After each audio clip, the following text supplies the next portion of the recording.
Okay, it's very good to be here. Yes, I'm going to be talking an outline of the abolitionist project, and then I very much hope that we'll be able to throw open the discussion and we can explore some of the issues raised. Yes, I'm going to be putting forward an ethical case for phasing out biology and suffering humans and non-humans, but if this were just some madcap utopian scheme, well, clearly on the internet and elsewhere there are all kinds of wild and wonderful ideas, but I think there are also substantive grounds for believing that something like this is actually going to happen. Clearly it's important to distinguish between the ethical case for phasing out suffering and any kind of prediction, but it's the fact that, as I said, I think it's actually quite likely that we will do so that makes this interesting. There's nothing actually especially new about the idea of phasing out suffering itself. It's implicit in Buddhism or classical utilitarianism. All that has really radically changed is that I'm going to be arguing that biotechnology gives us the technical means to do so. I happen to be personally a negative utilitarian. I think we have an overriding obligation to phase out suffering, but it's possible to believe that there is a strong ethical case for phasing out suffering, whether one is a classical utilitarian, preference utilitarian, ontologist, Kantian, or anything else. There is nothing specific about the idea of recalibrating the hedonic treadmill, for instance, that ties one to being a negative utilitarian. And yes, the World Transhumanist Association, or Humanity Plus, in the Transhumanist Declaration of 1998, reaffirmed just a couple of years ago, there is an explicit commitment to the welfare of sentience, which actually has some profoundly counterintuitive implications that I hope we can explore in a minute. But perhaps first I can just very, very briefly outline the magnitude of the problem and the obstacles we face. Physical pain, I hope no one is in physical pain right now, but if everyone does experience intense pain, it really is quite shocking how dreadful it can be. I mean, one can't properly access now what it's like, even if in the past one has undergone it. Psychological pain, the hedonic treadmill, this idea that each of us has a hedonic set point, an average level of ill-being or well-being around which we tend to fluctuate. There's the problem of, problem doesn't do justice, meat eating. Over 50 billion factory farmed animals died in our factory farms each year, most of whom live abject lives of misery well below hedonic zero. Another obstacle may not be the most urgent. Many non-human animals are obligate carnivores, which might seem to rule out any kind of clinical veganism. And even if in some sense one could deal with all these problems, then it might seem that this problem of nature, red in tooth and claw, the food chain, it might sound ecologically illiterate to imagine that it was possible to phase out predation. So just a little bit more on these challenges. Not everyone actually does have the capacity to experience phenomenal pain, but it is extremely problematic if one lacks this capacity altogether. Now the boy in this photo here, unfortunately, he died shortly after his 14th birthday as a result of jumping off a tall building to impress his friends. It's a Pakistani family. Genetically, it is adaptive to experience pain in response to noxious stimuli, and so it might seem as though that, though it sounds rather callous to speak about the blessing of blessings, the claim that it's indispensable.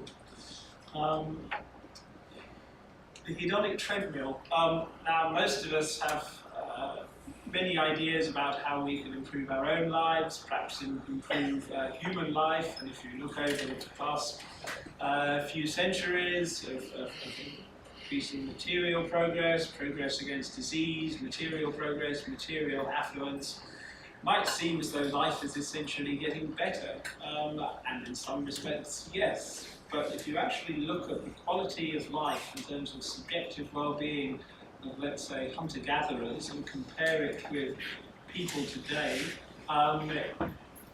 in relative and absolute terms, for instance, the suicide rate is much higher. Almost 1 million people in the world each year take their own lives as a result of suicide.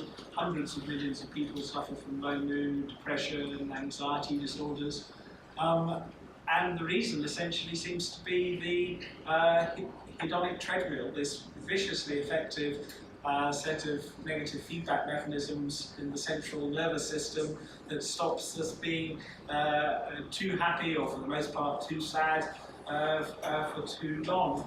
And that even if we were to do all the wonderful things that perhaps as transhumanists we would like to do, superintelligence, defeat the aging process, morphological freedom, you name it, molecular nanotechnology, unless we actually tackle the hedonic treadmill and sabotage these negative feedback mechanisms, chances are we won't be significantly better or worse off than before. There's a notorious study done into people who have had a catastrophic accident or won the pools, won the lottery, as you said. And 6 months after the catastrophic accident or the wonderful pools win, on average they will have reverted to their level of well-being or ill-being before the tragedy or the wonderful piece of good fortune. Now, clearly it is better, other things being equal, to win the lottery than have become paraplegic in an accident, but it just illustrates the problem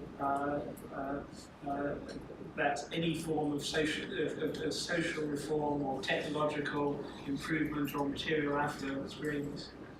From an evolutionary perspective, one can look at each of our core emotions and give at least a plausible account of why they actually evolved. Even something like depression. It seems that although the life of non-human animals is often quite wretched, that at least it's only social animals who seem to get depressed. Depression, low mood, seems to be an adaptation to group living. Now, this is group selectionism, in case anyone's eyebrows are being raised. But essentially, in a predator-rich environment, it pays off selfishly, genetically, to live in a tribe. And yet, given the nature of selection, which seems to take place at the gene and coalitions of genes, there seems to be this competition and pecking order. And if you are, for instance, a delta minus male of low fitness, it is extremely adaptive for you to keep your head down, to not challenge the alpha male who gets the best of the reproductive opportunities. And there's quite a lot of evidence that low mood depression is the internalized correlate of the losing subroutine. It stops you if you're, so to speak, a weak gamma challenging the alpha male and perhaps getting badly damaged, defeated, driven from the tribe, which could be lethal. Now the full story is much more complicated, but nonetheless it's an illustration of the fact that all sorts of extremely vicious and negative emotions can be genetically adaptive or were in the ancestral environment. Jealousy is another example. It's extremely genetically adaptive to feel sexual jealousy. No amount of social reform is going to change this basic physiological response to sexual jealousy. And in general, other things being equal, being discontented is good for your genes. And in the ancestral environment, if you were basically happy and contented, you weren't going to leave as many copies of your genes. If you were constantly restless, seeking new reproductive opportunities, more power, more status. Likewise, anxiety and anxiety disorders. There may be functional forms of anxiety or fear, but many people suffer from social phobia, diffuse anxiety disorders, and once again there is this kind of cruel genetic rationale to it, that the hyper-anxious, neurotic, worrying mother who's constantly seeing lions on the horizon, she was more successful in leading more copies of her genes, maximising inclusive fitness as the jargon goes, than the happy, relaxed mother. Now, now, as I said, there are literally billions of non-human animals enduring conditions that, if the victims were human, we would say would be essentially a crime on a par with the Holocaust. In the case of a pig, for example, a pig has the intelligence and, much more importantly, the capacity to suffer the sentience of a pre-linguistic toddler or human infant, and psychologists would say between a 2 and a 3-year-old child.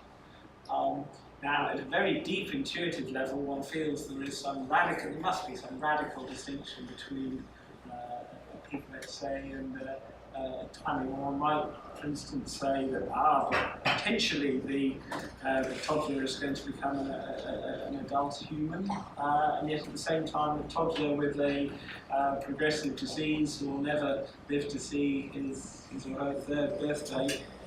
We would recognise deserves just as much love and care and respect as his or her normally developing peers. And essentially, we value infants and small children for what they are, not merely what they will become, which makes it all the more frightful if you think about its implications, the way we are treating non-human animals. It's not, I'm not using a term like comparison with the Holocaust.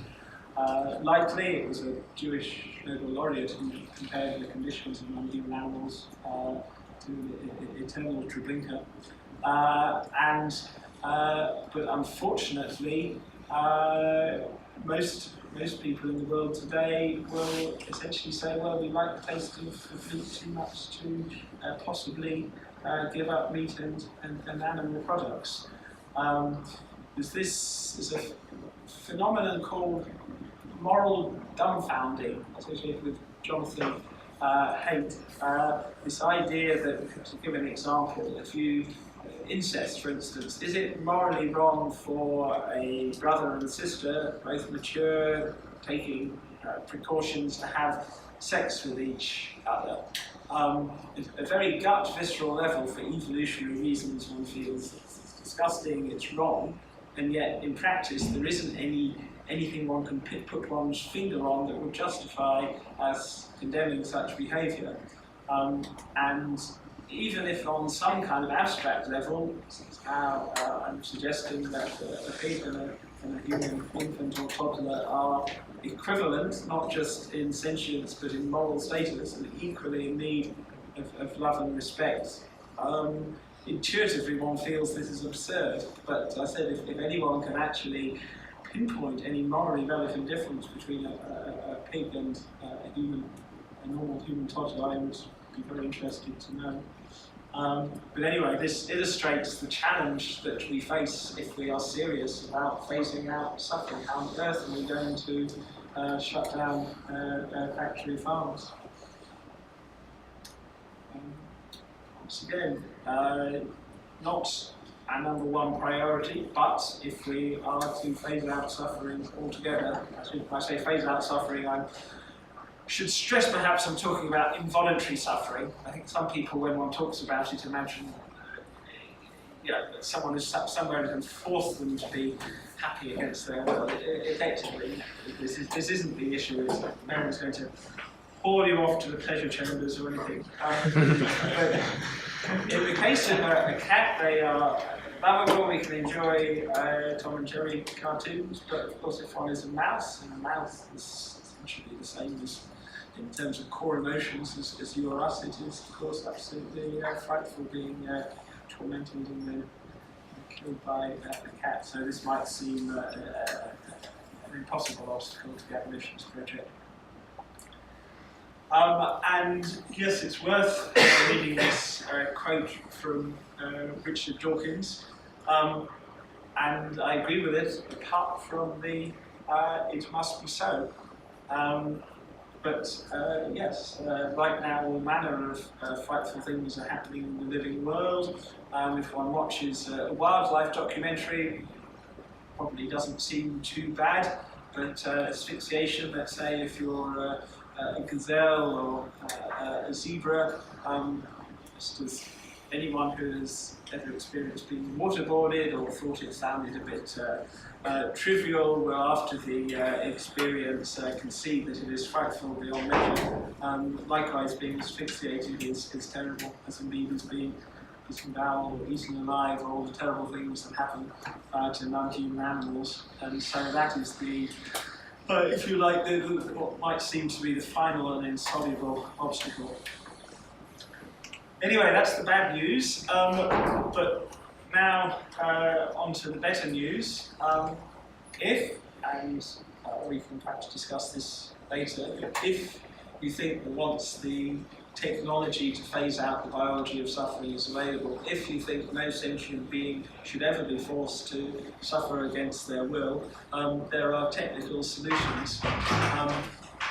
Here's just one particular case study. With a single gene, if you have a nonsense mutation, the SCN9A gene, you won't have any capacity to experience pain at all. But other variants of the genes, other alleles, confer greater or lesser pain sensitivity. And in future, or in principle even today, you'll be able to choose the level of pain sensitivity of your future child. And it's highly likely that there is going to be, I would suggest, a strong selection pressure against nastier variants of the SCN9A gene and a number of other genes like it, because even though it would be premature to prevent any form of pain experience at all, yet nonetheless, what responsible parent is going to want to choose one of the nastier variants of SCN9A? So, yes, as the reproductive revolution of designer babies gathers pace, there is likely, I would suggest, to be less physical pain, at least in the human population. Now, what about actually phasing out the experience of physical pain altogether? Two options, not mutually exclusive.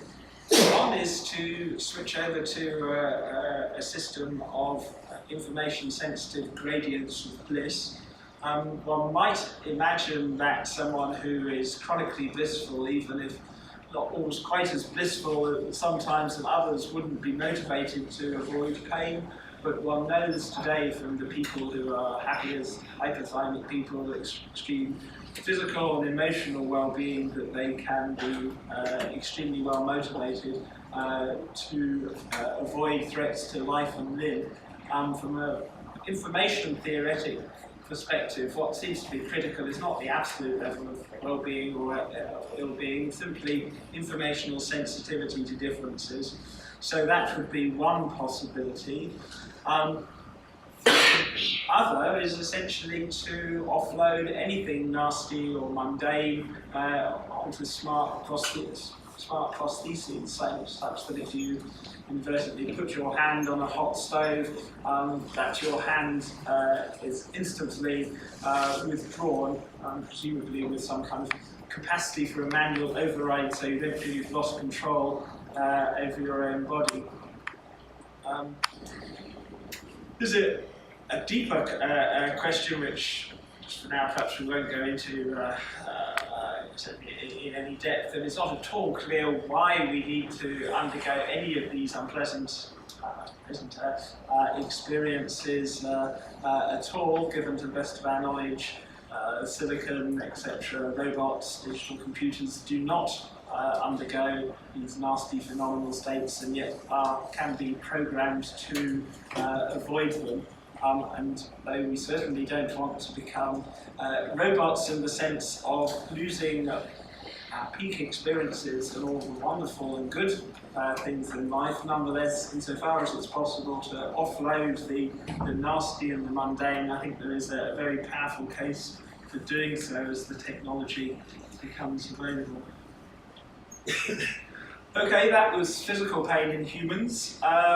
Psychological pain. Much more complicated. It would right now be feasible to pursue a technology such as wireheading, intracranial self-stimulation. Used to be described as stimulation of the pleasure centres. It's now thought that what is involved is actually the limbic dopamine system is more involved in the anticipation of desire, motivation, incentive motivation, rather than pure bliss. But nonetheless, it doesn't seem to show any kind of physiological tolerance. And what is interesting about wireheading is it's kind of existence proof for people who are sceptical that it's possible to enjoy sustainable well-being indefinitely. Only a small minority of people who have tried wireheading, and unfortunately many of them being schizophrenics and some reason to believe that their dopamine systems may be abnormal, but nonetheless they enjoyed it intensely in many cases. Why aren't we going to become wireheads? Number of reasons. The only people for whom wireheading really tends to appeal are the people who are severely depressed. Many of whom will associate just an absence of pain with relief and pleasure. Clearly it's not sociologically plausible. It will bring the whole human experiment to an end. There will presumably be strong selection pressure against wireheading. Wireheads will not be motivated to raise baby wireheads. I mentioned that we no longer speak of electrodes being implanted in the pleasure centres. The actual roots of pure bliss seem to involve a couple of two ultimate hedonic hotspots in the nervous system, which are activated by the new opioid receptors, and full new opioid agonism of these twin hedonic hotspots seems to induce a sense of pure bliss without desire. This is in many ways very akin to the Buddhist conception of nirvana. I have personally tried heroin. This is what taking mainlining heroin is like. As a wise junkie once said, "Don't try heroin; it's too good." And as I said, though I'm going to be later in the talk arguing the case for life based on gradients of empathetic, responsible, intelligent, and I suppose there's a worry if one talks too much about pleasure that people think, well, you're suggesting we all get high.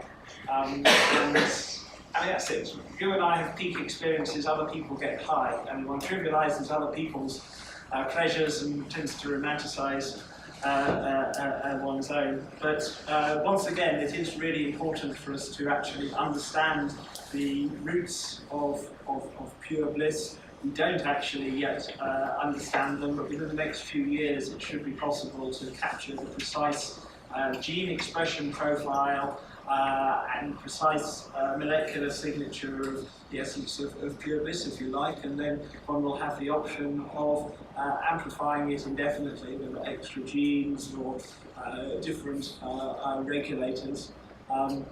it's going to be far easier actually to increase the amount of raw bliss than it is to do so in a pro-social, empathetic, responsible way, which is part of the challenge. And once again, it's worth thinking not purely in terms of the individual, but also society as a whole. Any solution that involves uniform bliss is unlikely to be evolutionarily stable any more than uniform despair is likely to be evolutionarily stable.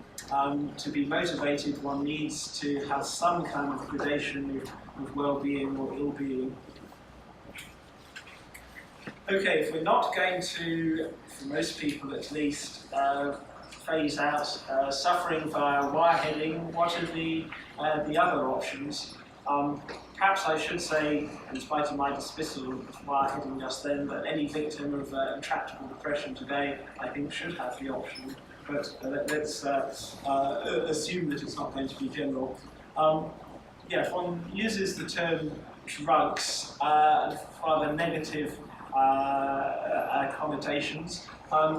Most of today's drugs are pretty trashy. In the case of most recreational drugs, what they do is kick the hedonic treadmill into gear with a vengeance. They give you, yes, perhaps a beautiful or wonderful experience, certainly very enjoyable experience, followed by feedback kicks in and you feel rotten the next day or the next week. Clinical drugs, antidepressants, well, anyone interested, we can go through the different categories, but they, for the most part, tend to be pretty mediocre, or at least today's drugs. Something like the SSRIs, for instance, which are branded as antidepressants. It's quite questionable whether they actually serve this role at all. They seem to have an emotional buffering or flattening effect. They certainly help some people, but they are deliberately designed so that humans and non-humans don't self-administer them. They're not especially life-enriching. What about future wonder drugs?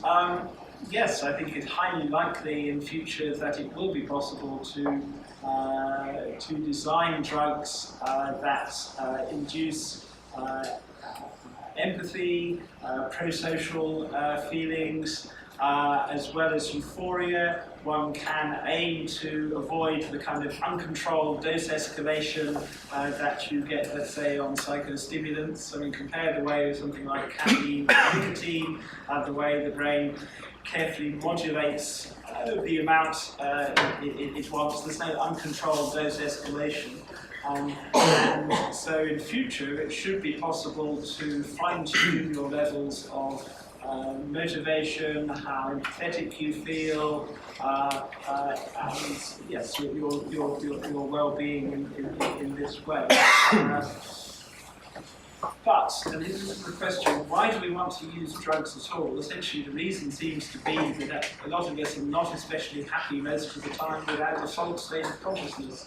For evolutionary reasons I outlined earlier.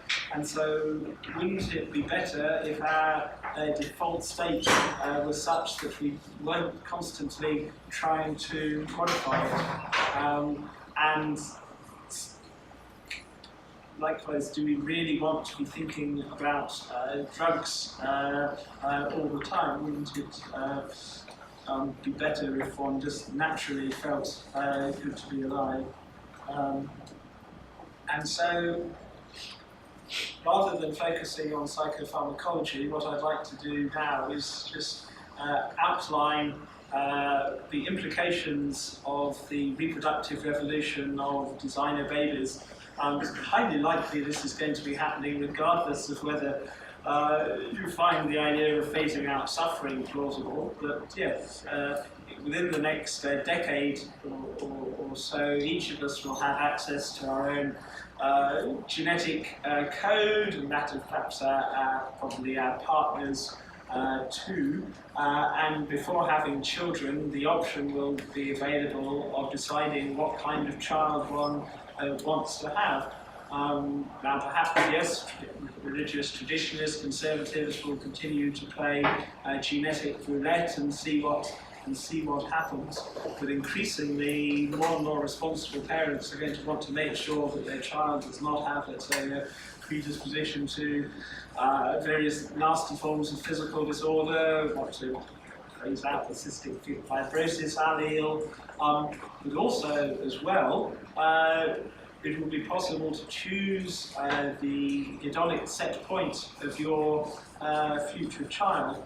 Already we know that there are certain genes and alleles that are associated with greater levels of happiness or optimism, greater or lesser degrees of empathy. The COMT gene, for instance, or catechol-methyltransferase gene, has two interesting variants, one of which is associated with a greater capacity for pleasure and also for empathy, and also the less desirable version.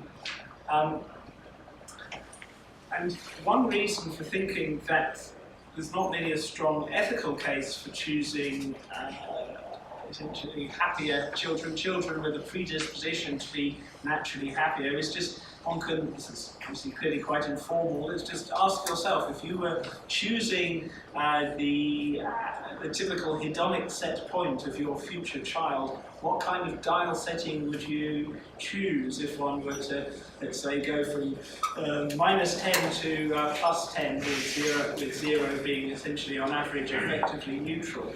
Now, you might not want to have super happy offspring, but nonetheless, the chances are you're going to want to have a happy child, and this over time is likely to impose quite intense selection pressure against some of our nastier genes predisposing to low mood. So in that sense, there's going to be a radical shift in the nature of selection pressure, and that whereas in the past evolution has essentially been blind, nature has no foresight and random in the sense that mutations occur without regard to the direction of natural selection. In future, prospective parents are going to be choosing particular genes for their offspring in anticipation of the likely psychological and behavioural effects. Yes, I suspect this momentum is going to be sustained. Now, one might think, well, parents may say that they care about the happiness of their offspring, but in practice, parents care about many other things. Parents are very ambitious for their children, and this is probably true. But nonetheless, other things being equal, happiness is a winning strategy. And if you want to have a winner, it certainly doesn't pay to pick a gene that's going to predispose your child to be a depressive loser. So even if you have a very narrow and cynical view of parental motivation, nonetheless, it's highly likely, I think, parents will choose happier variants. Not these two, it is much more fun raising a happy, affectionate child rather than a depressive, angstian child.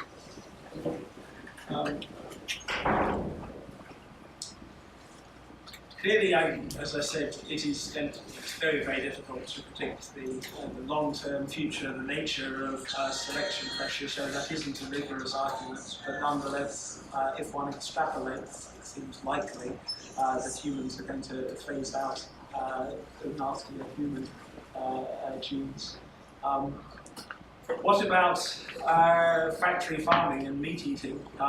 It is extraordinarily difficult to argue against moral apathy, and people just shrug their shoulders and carry on eating meat and animal products. Now, I would strenuously urge anyone who takes seriously the possibility that what we are doing will be recognised by post-humans as to say, a major crime to embrace a cruelty-free vegan lifestyle now, rather than wait for the technical solution to the problem of meat eating and non-human animal exploitation, which is mass-produced in vitro meat. Cultured meat has been a staple of science fiction for many years, but the technology is rapidly accelerating, and sometime within the next 10, 15, 20 years, it looks likely we're going to be able to mass produce cultured meat, in vitro meat of a taste and texture indistinguishable from that from previously live animals, because essentially it is going to be animal flesh, but not derived from intact animals. And I think this is going to accelerate the shift to global veganism, or if one is going to be pedantic, in vitrotarianism, I suppose one should call it. Now, one might imagine that many people will have a yuck response, but anyone who actually knows about the nature of factory farming and antibiotics and the grotesque conditions in factory farms knows there is nothing natural about it. And I suspect once we reach the stage where we can mass manufacture a cheap and delicious in vitro meat, yes, factory farms are going to be shut down and criminalised, and possibly our children and grandchildren will look back incredulously about what we were doing to fellow sentient beings. And yeah, I mean, what will we say? We like the taste. It's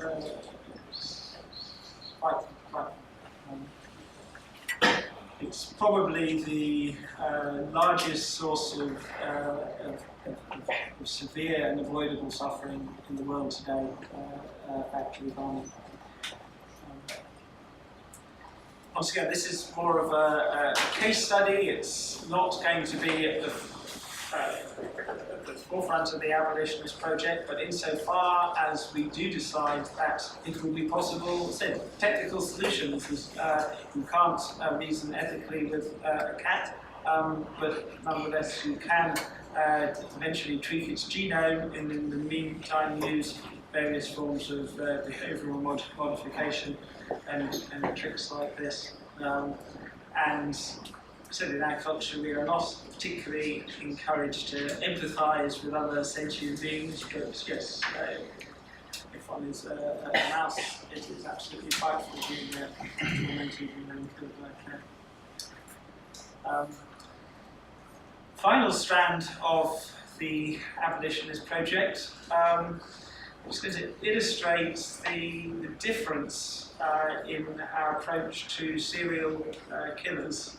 In our culture, the most reviled, execrated people are, yes, let's say child abusers, child killers. We think they should, in fact, in some cases they need to be locked up for life, and we do everything we can to prevent them harming the innocent and the vulnerable. And yet, it's not a matter of members of our own species, but other species. We tend to celebrate the living world, lions, king of the beasts, and other iconic predators. But if we decide that we don't want to have such frightful forms of suffering in our wildlife parks, there are two options. Two crude options. One is to phase out predators altogether and use depot contraception, long-acting contraception as a form of fertility control. Already, let's say this is done in something like large mammals like elephants, for instance, in Kruger National Park. You can use long-acting depot contraceptives rather than the old crude methods of culling. Culling it was called. And yeah, in principle, it's possible to provide cradle-to-the-grave care for, let's say, an elephant in terms of obstetric care, veterinary care, replace its last set of the elephant's last set of molars at the end of its life, because at the moment the elephant, when its last set of molars wears down, essentially the elephant slowly starves to death, sometimes eaten alive by predators. But in principle, it would be possible to offer cradle-to-the-grave care for non-human animals in our so-called wildlife parks. Once again, it sounds, when one first hears the idea of this kind of intervention, as crazy. But already we're intervening in nature on a truly massive scale, ranging from uncontrolled habitat destruction to captive breeding programs for big cats, to rewilding. So essentially the question is what kind of intervention we want to make, whether we want to continue to uphold the principles of so-called conservation biology, which though it's science is an explicitly normative discipline if you think about it, or whether instead we should be aiming for a discipline of compassionate biology. Clearly I would suggest that we ought to be aiming for a compassionate biology, that we ought to be phasing out disemboweling, being eaten alive, and that one knows, let's say, from the response of people in zoos today, they don't like live rodents being fed to snakes or anything like that, and given later this century, every cubic metre of the planet, essentially, we will be micromanaging it. This, relatively uncontroversially, is a reflection of the exponential growth in computer power. Essentially, we can choose what kinds of sentience we want to exist in the world. And so, yes, we have to decide whether we want to include extraordinarily unpleasant states like this, or whether we want to intervene in nature. One needs, as I was saying, one doesn't have to let lions and tigers or snakes and crocodiles go extinct. If one has got an attachment to these serial killers, as quite a few people seem to, then when one can tweak their genomes and use behavioural modification strategies yes, prevent them causing harm to the vulnerable and the innocent. That's what one might say, but a lion that doesn't practice infanticide and doesn't asphyxiate gazelles and do all the nasty things that lions do isn't truly a lion, but one might say that one is trespassing on the rights of human serial killers if we stop them doing what they do. Essentially, I think we have a responsibility to intervene once we acquire these godlike powers, which we are going to do. Yes, with power comes complicity, and yes, I think we have a responsibility to ensure the well-being of all sentients. So, I could talk much more about any of the themes we've touched on already, but I think it's going to be much better if now perhaps we have an open-ended discussion and debate. So perhaps we'll start with just taking any questions, if anyone has any questions. Hand up first, Simon. So one question I have, so you're talking about the stimulation of upregulated view of the receptors. So from the limited research I've done, it seems like there's a lot of things you can do to make yourself happy in the short term, but you get the on a treadmill because you downregulate the receptors of the neurotransmitters. What do you know what methods today you say upregulate receptors? Yes, there are a number. There was recently a conference held here on the West Coast, Kappa Therapeutics. There are 3 categories of opioid receptor. There's the so-called nasty opioid receptor, or the kappa receptor, that mediates intense feelings of doom and dysphoria. And there seems to be some kind of feedback inhibition between the mu and the kappa system. And it should be possible to use selective kappa opioid antagonists to tweak the balance. Now, selective kappa opioid antagonists don't seem to have the abuse potential of better known opioids, and yet they offer the potential to re-regulate hedonic tone. Unfortunately, the history of psychopharmacology has been littered with false dawns, false promises, wonder drugs that then turned out to have unexpected side effects. So one needs to be cautious here. But this is very exciting. JDIC is the first orally active selective opioid antagonist.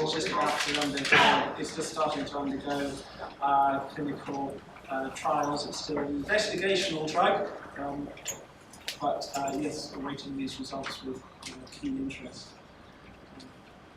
Much more to be said. I'll take. Sorry. So could we engineer non-sentient cells for lions to eat that lions can't tell from the, non-modified version? And what would be the proper sense in which they would be non-sentient? Well, without getting into the whole philosophical zombie problem, yes. Quite technical, because even people or anencephalic babies who only have the brainstem or part of the brainstem, though they're commonly said to be non-sentient, nonetheless, with evidence this is the case, they can undergo nasty experiences for a very primitive part of the brain.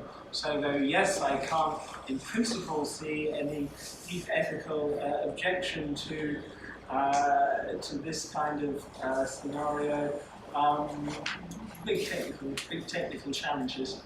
I mean, how would you know? How do you know we succeeded? Well, I suppose one can do electrode studies in, for instance, part of the brain with human subjects, and we can subjectively report the effects of stimulation of different areas with microelectrodes. And although intuitively one imagines that human consciousness is so much higher because it's linked to intelligence, what mediates the most intense forms of sentience appear to be states of the limbic system, our core emotions. And if you look across the phylogenetic tree, you find the relevant genetic pathways, metabolic pathways are extremely strongly conserved.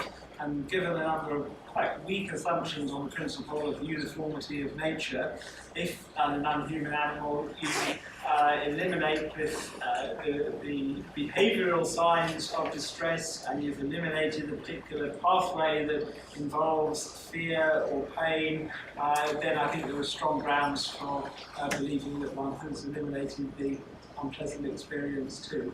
This doesn't defeat the philosophical skeptic, but I don't see there's any more reason to doubt that, let's say, a dog feels phenomenal pain than another human being. I mean, if our conception of the world is that askew, we can't trust all manner of common assumptions.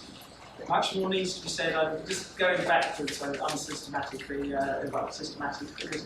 So, right now there are things that happen in other human societies that, people treating women badly or something like that. So how do you plan to tackle those problems? How do you see those problems? How do you think they should be solved from the outside? Just like, for example, how the lions eat the gazelles, and that is outside. How is that similar? It seems that lions at least don't have any real insight into what they are doing. As one assumes that one is playing a violent video game, one isn't thinking that one is causing suffering, the lion or the cat isn't causing suffering.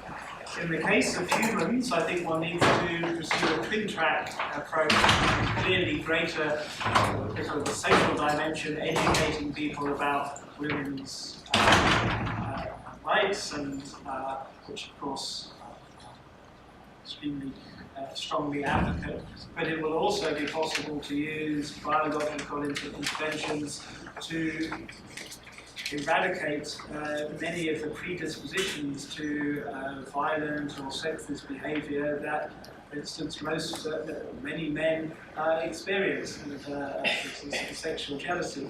Already today, for instance, one can take a drug like MDMA or ecstasy. Unfortunately, it seems to be potentially neurotoxic to serotonin neurons. This is two strangers, it's been called a hug drug. One will go up and naturally, spontaneously give us a complete stranger a hug. And it's quite possible that post-human descendants regard us as quasi-psychopaths in the degree of indifference we show to each other. And it's not for the most part as though we're hostile, but nonetheless we're very, males on the whole do not tend to greatly like each other. We tend to be genetic rivals, one forms alliances, but nonetheless we are pretty, stereotyping here if one is gay or bisexual, slightly different. But in general, if you look at human history, essentially we behave in a pretty psychopathic way towards each other, and even today we are, I said, other than perhaps a diffuse benevolence, we are astonishingly cold, whereas something like MDMA shows how in principle, just by a little pharmacological tweaking, one can actually induce a sense of love and empathy and warmth towards other sentient beings. The actual mechanism of MDMA is quite messy. It seems to release a great flood of oxytocin, dopamine, and serotonin. The serotonin seems to be responsible for the great emotional release, the extraordinary intensity of emotion.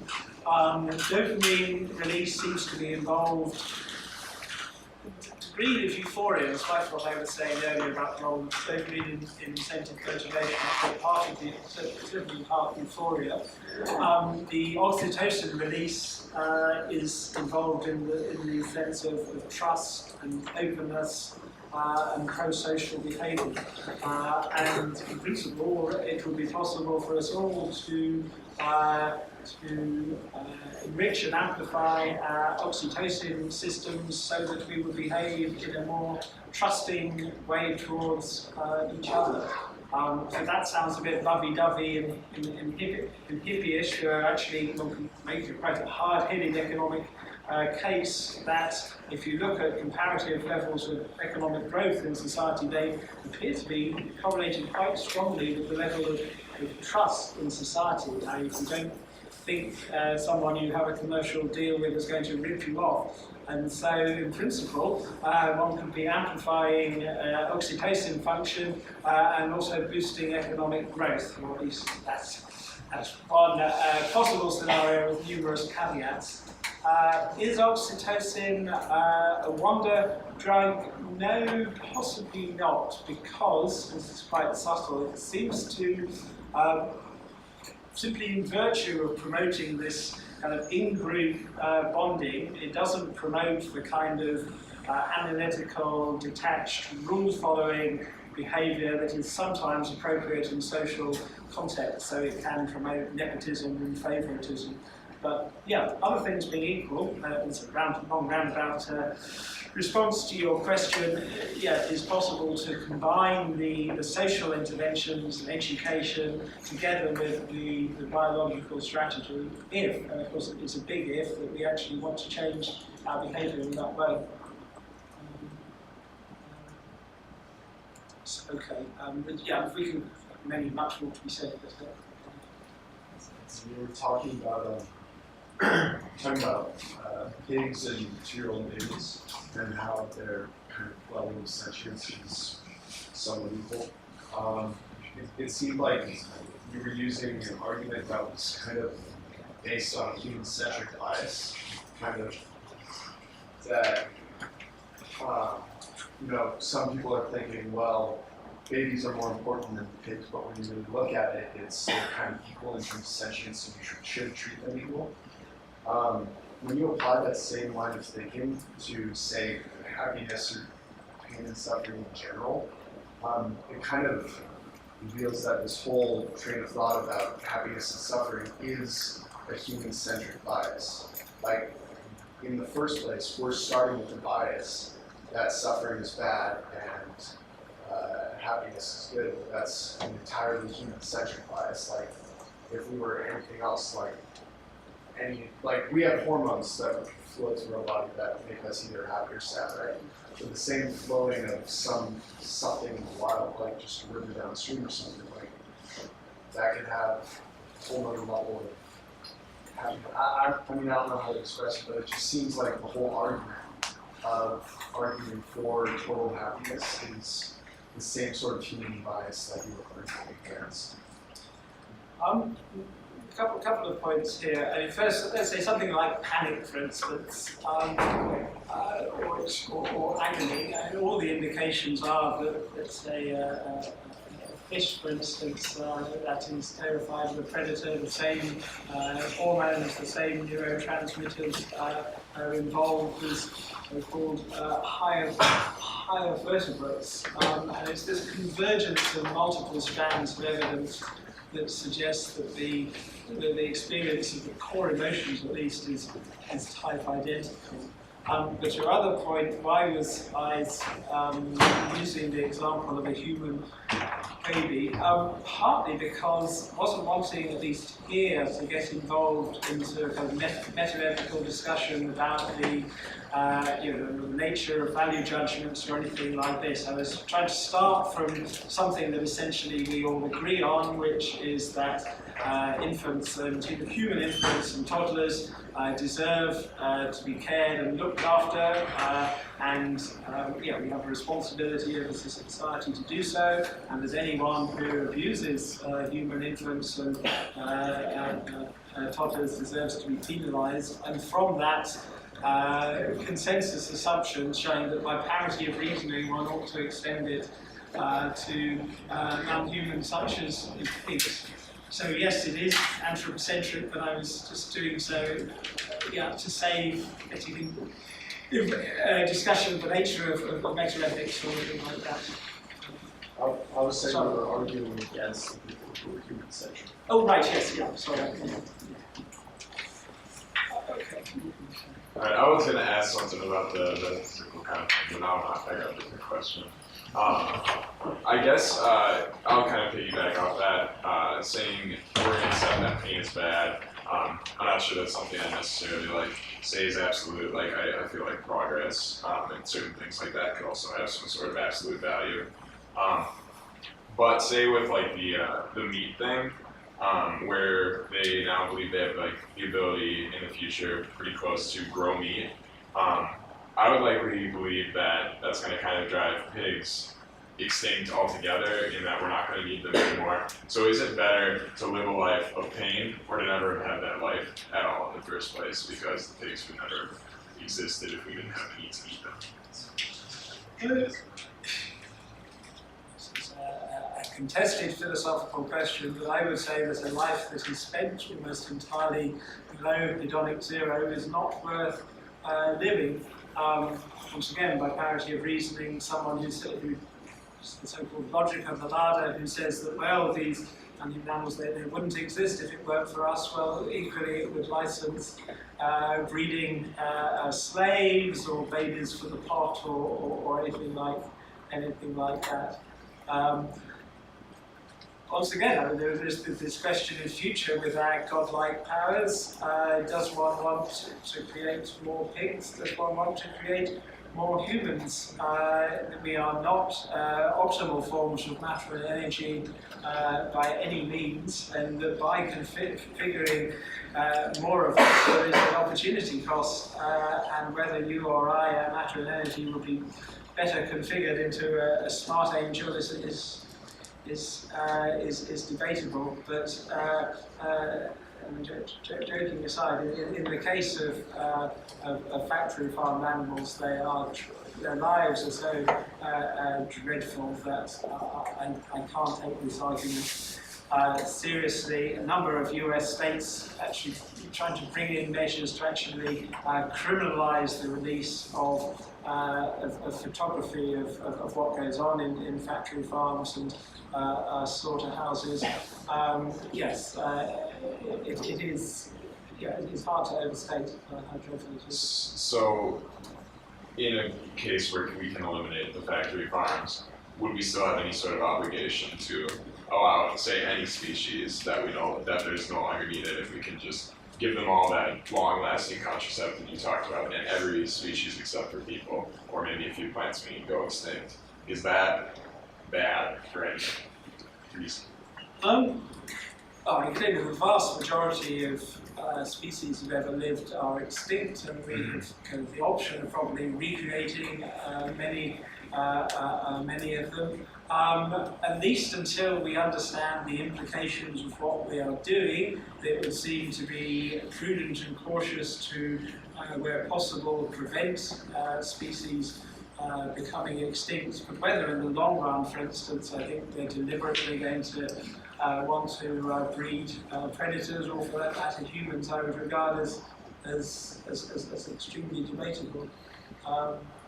Essentially, yes, once one does gain mastery over our reward circuitry, and one can give people, humans, non-humans, the opportunity to live lives governed entirely by gradients of intelligent bliss. Why create or sustain mediocre states? I think the focus of this talk has been on the abolition of suffering, because I think it's the most morally urgent question. But on a purely technical level, yes, there's no reason to think that kind of hedonic ascent can't go on to super happiness and beyond. And yes, once we do gain mastery over hyper-valuable states, the idea of trying to create pigs or humans, I think, will just seem barbaric. So the expanding sphere of moral inclusion has been kind of a trend in human history. So ancient Hellenic Greece, Macedonia wasn't really considered to be a morally equivalent entity. And that's changed, and human history has kind of been a trend of including more and more people and more things in the sphere of what we consider to be morally equivalent to us. And I think that expansion to animals is, I'm not going to harp on this trend. But humans can make decisions and animals can't. And I think there's actually an element of paternalism in saying, we're really talking about kind of fundamentally replacing a process, evolution, from being in the decision-making hierarchy that it has been forever. And we're talking about a future that's hypothetically, completely free of resource constraints and any constraints. What's the ethical future that we want? But I think that actually takes away decision-making. I'm almost thinking of like a prime directive from Star Trek sort of argument. By making ethical decisions preemptively for non-sentient beings, you're preempting any decisions that they would make, were they sentient, about what kind of ethical state they would like to live in, intelligence, and give them the ability to make decisions. Well, there's still I guess, a founder's effect there. Is there an argument for, if you're at a certain level of sophistication, is there not an argument for non-intervention in letting a distinct entity take its own path of development and potentially come up with a different way of being ethical entirely that we might have come up with? Here we go, quite controversial. In one sense, I think the pleasure-pain axis discloses the universe's inbuilt metric of value, which is kind of controversial thing to say. But in the case of, for instance, non-human animals, even though they cannot, for the most part, verbalize, nonetheless one knows that a creature who is being eaten alive, disemboweled, running for his or her life is terrified.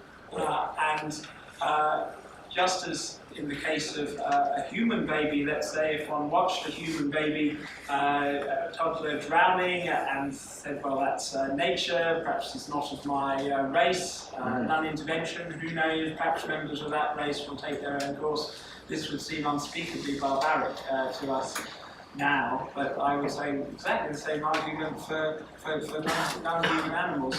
That yes, unless we intervene, the horrors of the food chain, different trophic levels, all these bland expressions ecologists use, are going to be essentially continue indefinitely, but now within the next few decades we'll be able to choose whether we want to perpetuate them. And I can't, what is the point of most of this suffering in nature? It's not going to, one can't even make the argument some people do that suffering leads to great art or literature or anything like that. It's essentially Well, I would say, what if that suffering, say we're talking about a new world that we've gone to in which there's an alien race that is developing, that is existing in moral lines that are so bizarrely separate from anything that we have an analog to, that we're not even really capable of. I mean, they have perhaps a spectrum of suffering that is simply fundamentally different from us in some way. What I'm saying is that if we do come to a consensus about what is desirable in suffering, maybe we are, or lack thereof, maybe we're preventing new types of information, or new ways of not suffering from coming into existence. There might be, in that whole sphere of what is possible in the universe over time, maybe we're narrowing down possibilities by failing to allow mistakes to be made and different paths to be found. I'm just saying. Once again, one can't absolutely rule this out. I would just say that other things being equal, if you guarantee sentient beings physical health and psychological health, you actually expand their range of opportunities. In the case of I'm thinking about a very, very distant hypothetical. I'm sorry. No. Simple options of dealing with pigs. Those are very, very straightforward questions to illustrate. Now you think there might be, if you're thinking about things on like an evolutionary time scale, maybe there are problems. I think it's a matter of risk-reward analysis, and one cannot rule out, however good one's intentions, that one is in some sense making a catastrophic mistake. But equally, one could be making catastrophic mistakes if one lets the child drown. Perhaps one should have let a child drown because it turns out to be the equivalent of Hitler's grandfather, and if Hitler's grandfather it would have been, that's it, one doesn't understand the full implications of what one is doing. And this is precisely the reason why I think it's worth exhaustively exploring these issues now. So one can, yes, run all the different scenarios, consider all the possible ways things could go wrong, but ultimately I hope, yes, take the project to completion. Okay, your row is before, so this will be doing this person. Sorry, I'm just unscientific. I think this should be quick. So there are lots of times in the current human experience when we choose to experience, where we voluntarily take on short-term pain in the interests of maximizing long-term pleasure. More generally, in the far-flung future where I'm an immortal, being of energy, I might choose to be unhappy for a while just to see what it's like, or or just for a change of pace. And you painted this sort of utopian picture, and I'm wondering, is the variable that you're optimizing for really the elimination of pain, or the maximization of pleasure, or the maximization of the ability to choose your level of pleasure or pain? Question. And one of the advantages of aiming to recalibrate the hedonic treadmill and not to go for uniform bliss is that it enables us to preserve our existing preference architecture. So one shouldn't fear that if you prefer, let's say, one form of music to another form of music, your critical insights will have been lost. As to whether one would actually ever choose to experience suffering or melancholy, I'm actually quite skeptical. I mean, now, for instance, would you want to choose what it was like to be, let's say, when you were most bored?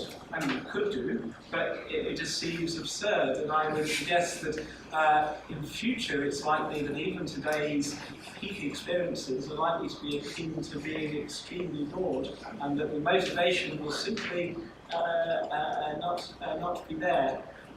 Complication is that some of what people would regard as their best experiences today, for some people at least, will involve mixed states, where the music that induces this combination of an agreeable melancholia, or more extreme example of masochists. Now, masochism might seem to be a refutation of psychological hedonism, or the idea that we should be striving to get rid of pain, but in practice the reason masochists enjoy certain forms of scenarios that sort of ritualized form of pain and submission triggers the release of endogenous opiates, and their experience would be even richer if they didn't actually have to suffer the degree of pain but had the opioid release.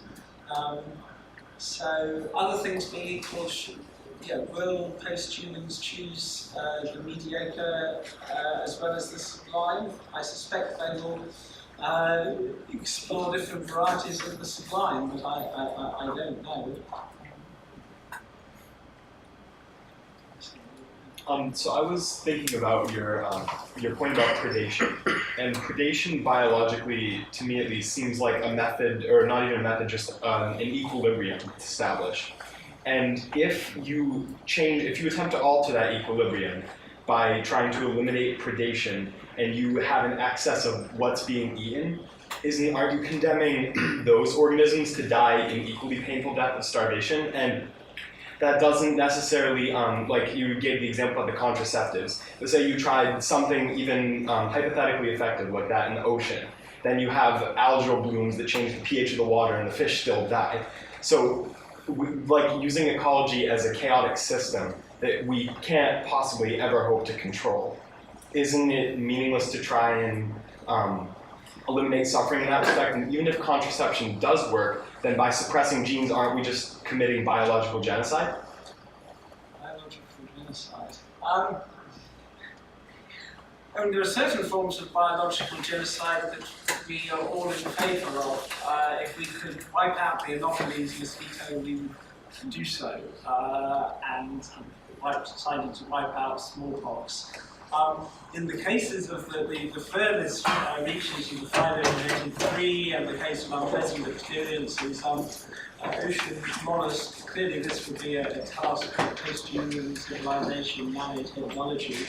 But if one starts off with the higher vertebrates, if you like, it is possible to intervene there in terms of fertility control, veterinary care, and look after them.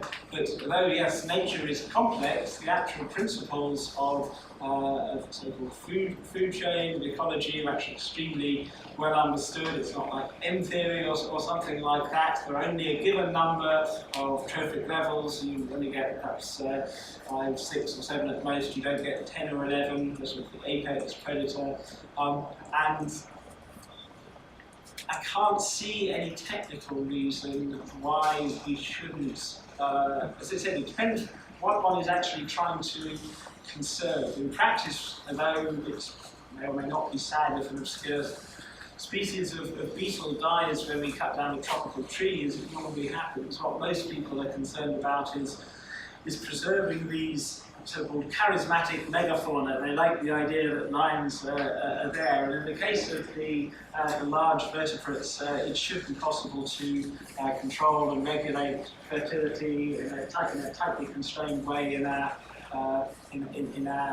wildlife parks. And I said already we are intervening with these captive breeding programs in multiple ways, and although I've been philosophizing about it, what one really needs if one agrees there is an ethical case for phasing out non-human suffering, to get population biologists, immunocontraception experts, ecologists. Essentially, it would be a systematic team of specialists and professionals.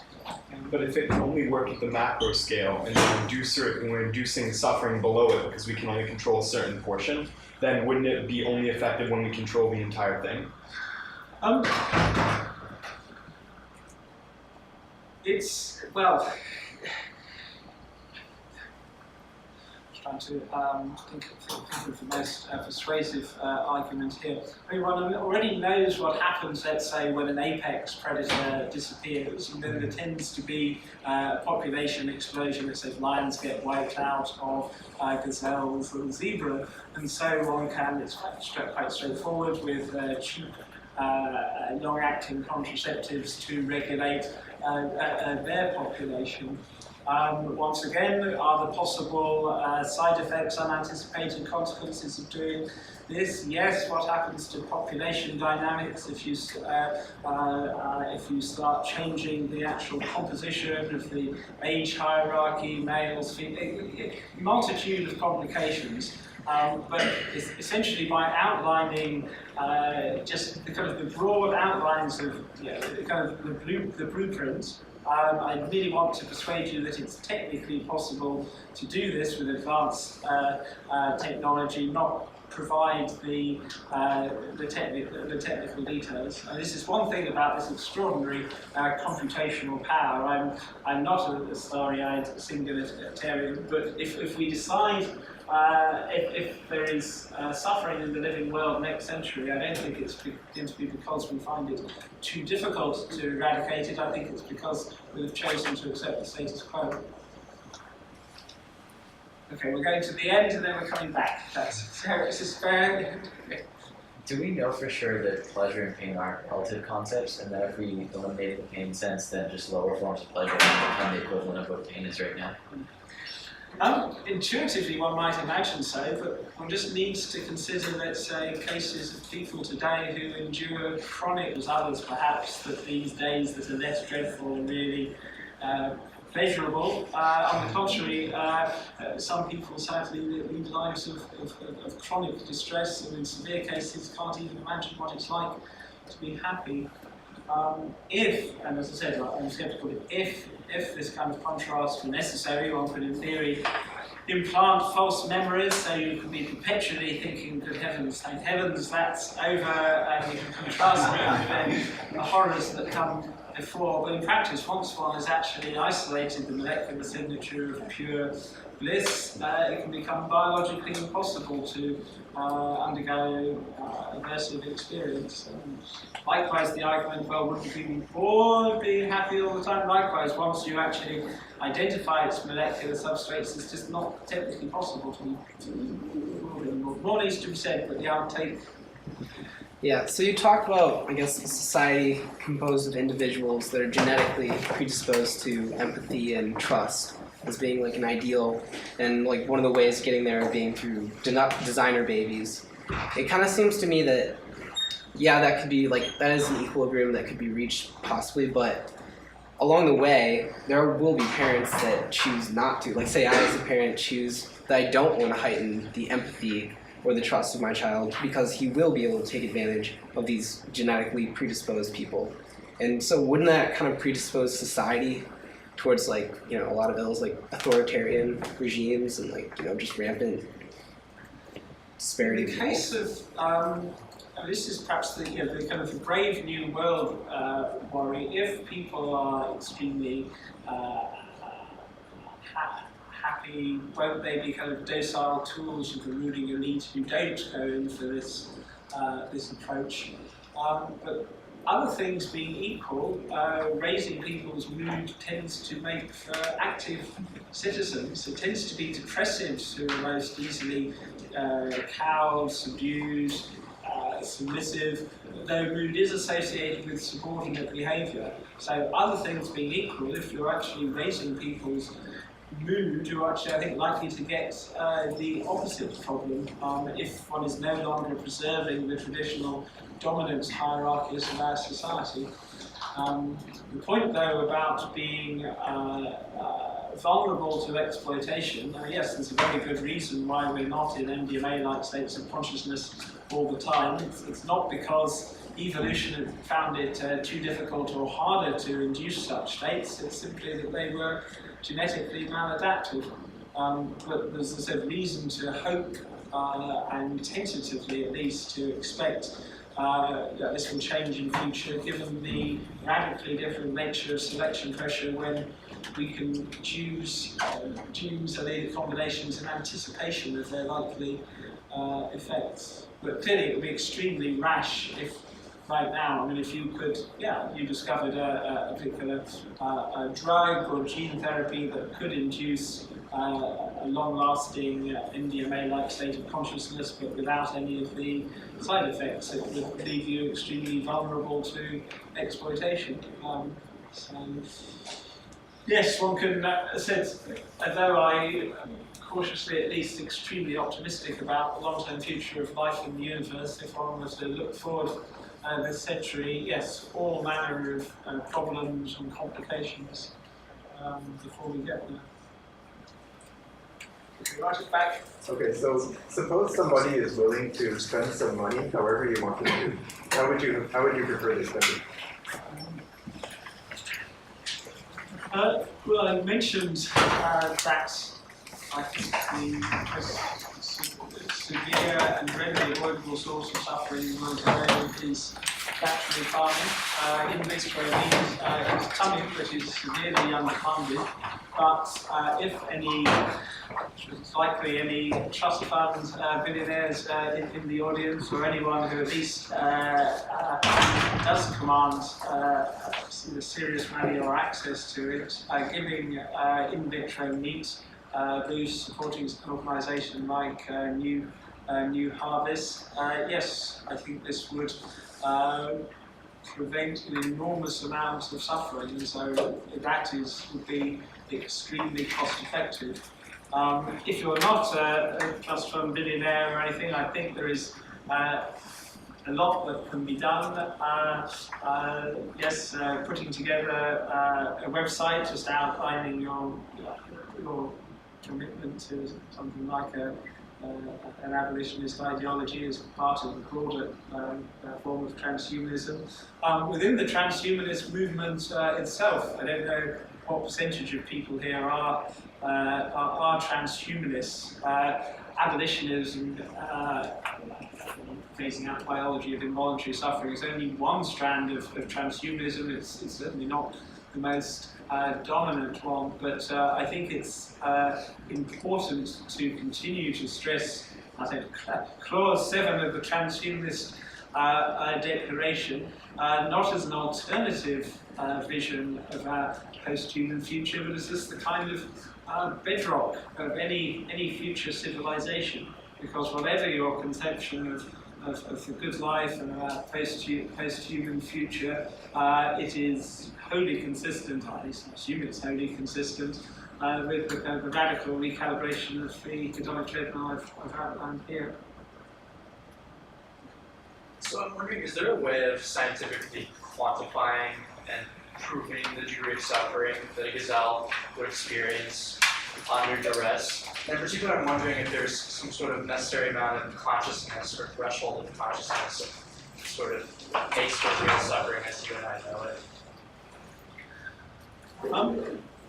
In terms of actually quantifying the experience of non-human animals, one can see, if you use various behavioural paradigms, to see how hard they will work to receive or avoid particular kinds of stimuli. And that, of course, doesn't tell you precisely how much they're experiencing or enjoying anything, but nonetheless, one can give this kind of ranking. But if you, I suppose, you look at the genetic differences between humans and non-humans, and just a handful of genes that are often involved in the genetic differences, something like slight variation of the FOXP2, is it a gene? None of them seem to be involved in emotional affective processing or directly. So I think the assumption must be both in infants, pre-linguistic toddlers, and also gazelles, that they are undergoing profoundly unpleasant states. As I said, the more primitive, inverted commas, the experience, whether it's raw agony, blind panic, the more intense the experience tends to be.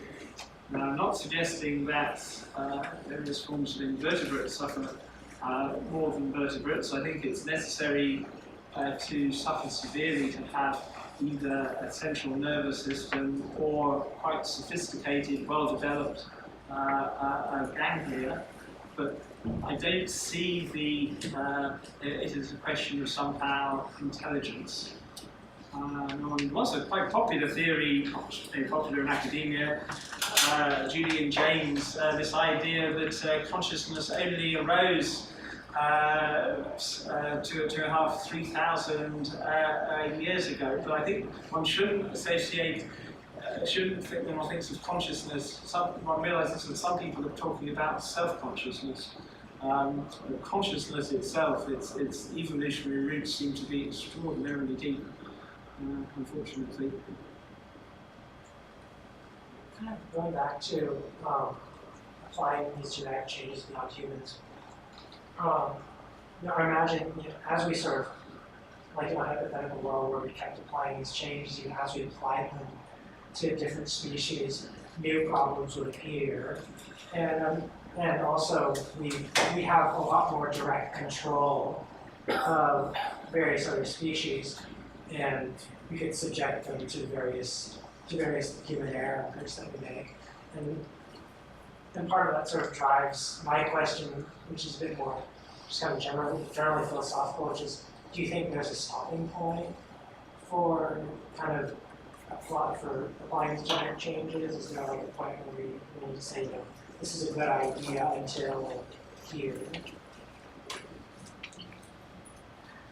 I think here it's unavoidable for us to start discussing particular ethical theory. I've deliberately tried to keep the actual ethical theory as light as possible on assumptions, simply because I think it's possible to arrive at a very broad consensus. Even people who seem to be quite hostile to the abolitionist project, if you actually ask them, and the technology becomes available, do you think anyone should be forced to suffer against their will? If so, how much, how often, and enforced by what means? They'll frequently say no. And likewise with non-human animals, when it comes to more exotic interventions, should one be striving to maximize the well-being of all sentience, or simply underwriting the well-being of all sentience without in any way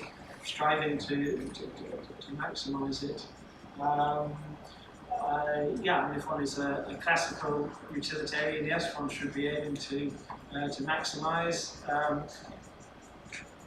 It doesn't, I suppose, utilitarianism often doesn't enjoy a particularly good reputation because it is often assumed somehow it's trespassing on rights and liberties, but I think one can make a very powerful indirect utilitarian case, for instance, for let's say enshrining the right to life, enshrining the right of non-human animals not to be treated as property. So yes, the resources of the utilitarian are far richer and more sophisticated than one might imagine. But as to the future, I mean, yes, if one is a classical utilitarian, ultimately should one be aiming for superintelligence leading to some kind of utilitarian shockwave, which essentially would involve the phasing out of anything resembling any of sentient beings today, classical utilitarianism, which sounds like common sense, but is in fact profoundly counterintuitive. Doctrine, if one takes it seriously, in the form of time discounting at a rate indistinguishable from zero, is unacceptable. If you're a classical utilitarian, perhaps one ought to be gearing one's whole life to promoting utilitarian shockwave. I'm not here putting forward any case like this. What I've been trying to do is, even for people who are religious, one might think one has no common ground, it's impossible to reach them. But nonetheless, if you accept various assumptions about if God or Allah is infinitely merciful, therefore his degrees of mercy and compassion must be greater than any mere mortal, and if mere mortals can envisage the world. Can I just ask you a question in the meantime? When suffering of any kind does become technically optional, does anyone think that humans or non-humans should be forced to undergo involuntary suffering? Maybe children, when they're being raised in society, their parents might want to expose them to brief snippets of it just so they can understand and not inflict it on others. Sort of when they're in between that child and adult stage. Or appreciate why society is structured that way. Because the controllers in Brave New World were the only people that really knew what the majority of the populace was missing out on. If there was a way of understanding it without experiencing it, though, that would certainly be superior.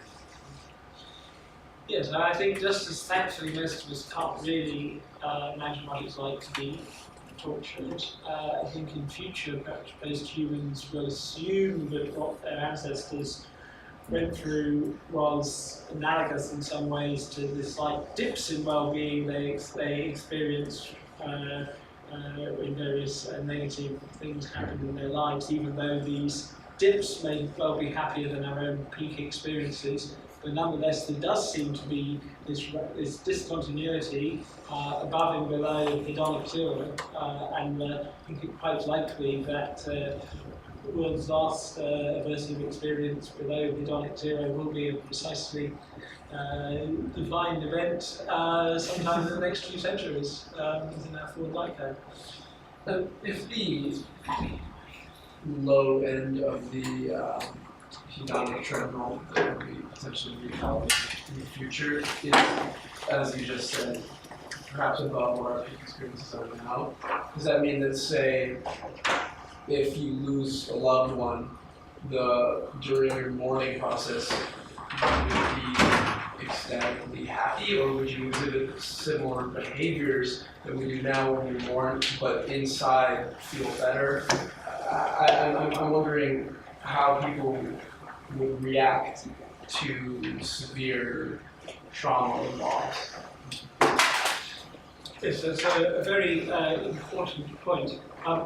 I would simply say that if one loves someone, one would want any form of misfortune to oneself to diminish their well-being, but I don't think one is entitled to want them to suffer. Clearly, as a transhumanist, I support phasing out aging, the aging process, radical super longevity. But until then, yes, one would be extremely uncomfortable with the notion of any form of uniform happiness. But one can have the functional analogues of sadness, disappointment, anxiety, some but not all of today's negative experiences without the raw feels. Now, admittedly, some people really would want their misfortune to trigger violent grief and despair and mourning and the rest of it. I just don't think one is entitled, if one really loves someone or values their friendship, to want it to be based on something like this. But yes, psychologically it is troubling, and it would suggest that friendship was shallow if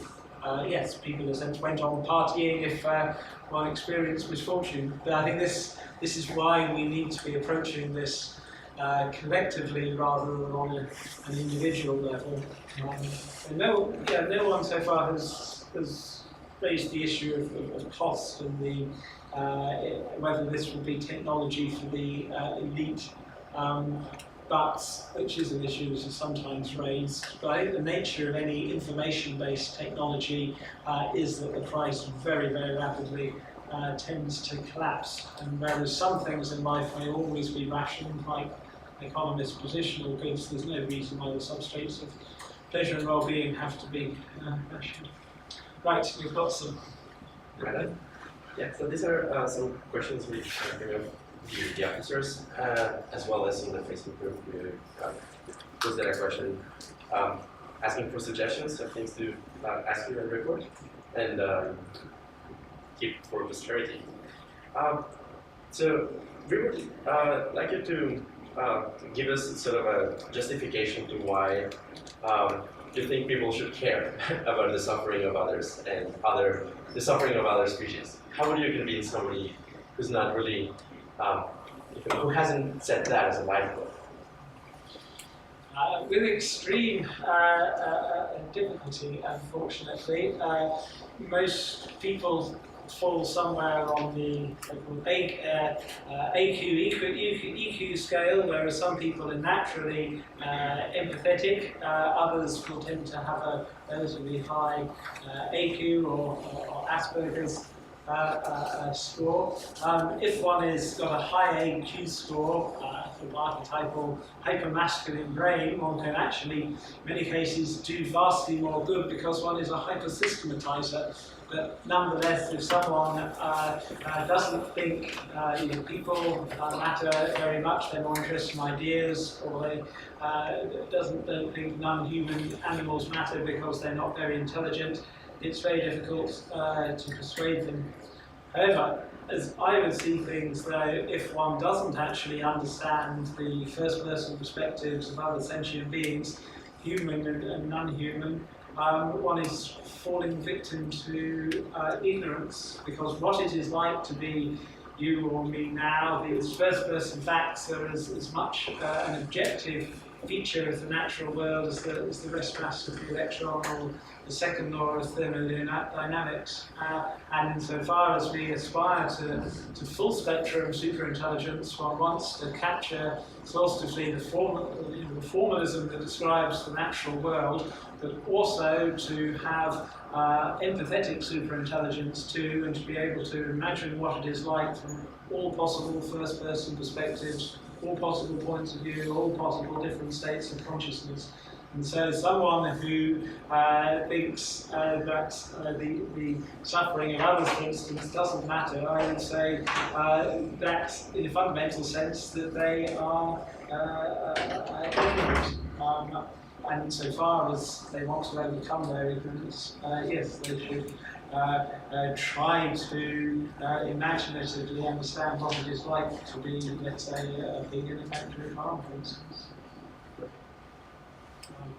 In your talk, you briefly talked about bat meat, and which seems to be an emerging technology that will greatly reduce the amount of suffering in the world. Can you touch on other possible technologies that will be emerging in the following decades, or you predict will be either essential to the development of ways of diminishing suffering or enhancing joy? Right. Well, for instance, designer aphrodisiacs. Essentially, it will be possible to control sexual pleasure at will. It's not something one talks about at great length because it appears to detract from the moral seriousness of the project of overcoming suffering, but nonetheless, yes, later years are likely to be extraordinarily joyful. One can talk about raw physical pleasure, but also more subtle and refined pleasures too. That's the examples of greater joy. In terms of ways to reduce suffering, though the trinity I presented of ways to phase out suffering, wireheading, designer drugs, and genetic engineering, I would consider seem to me to be quite exhaustive. There are other scenarios two, I mean, if there be singularitarians present, but yes, some singularitarians believe that we are on the threshold of being able to scan, digitize, and upload ourselves into digital nirvana. Problem here is that unless it is anticipated we're going to be practicing destructive uploading, there are still going to be all the horrors of the meat world. So I don't think this actually will, yes, by itself will remove suffering. I'm, I suppose I should say, quite sceptical that it's going to be possible to upload ourselves, but I could be completely wrong. What career paths do you think are more likely and effective at furthering the goals of the evolutionist project? And what advice would you lend to a college student that is deciding on a major and a career? A lot depends on clearly where one's strength and background lies.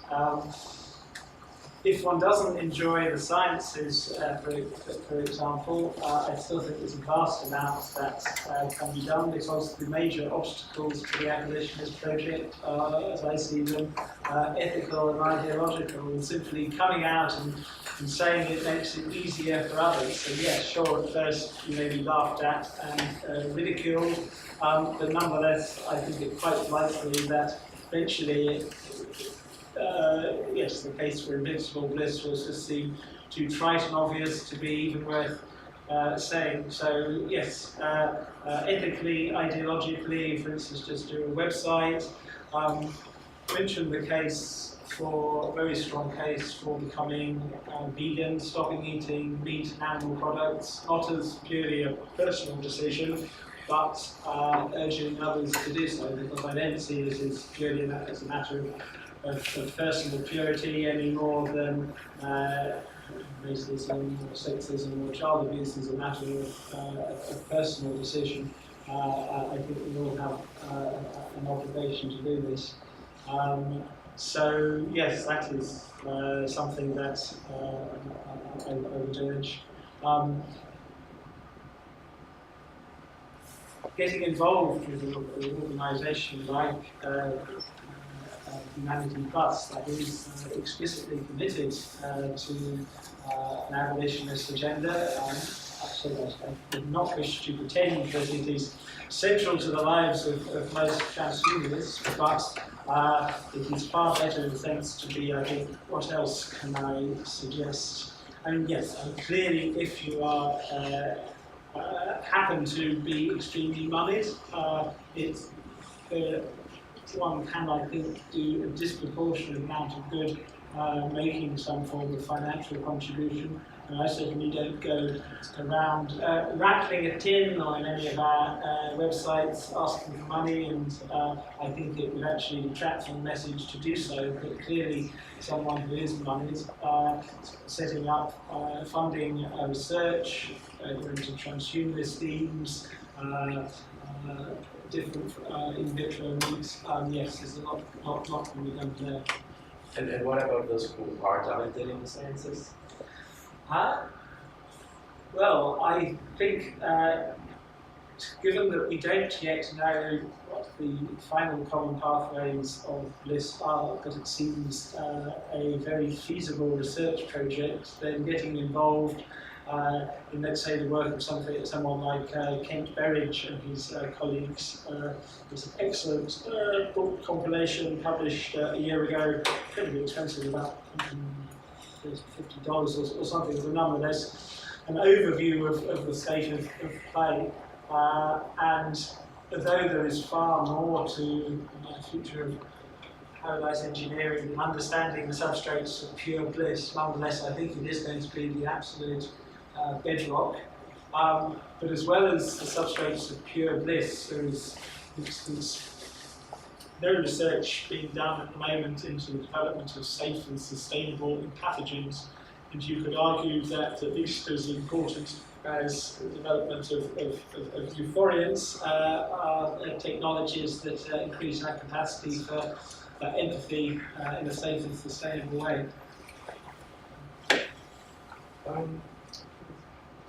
What about other practices? In your talk, you mentioned enhancements or self-modifications, but what about a strategy that couples both a certain practical regime as well as changes in one's body?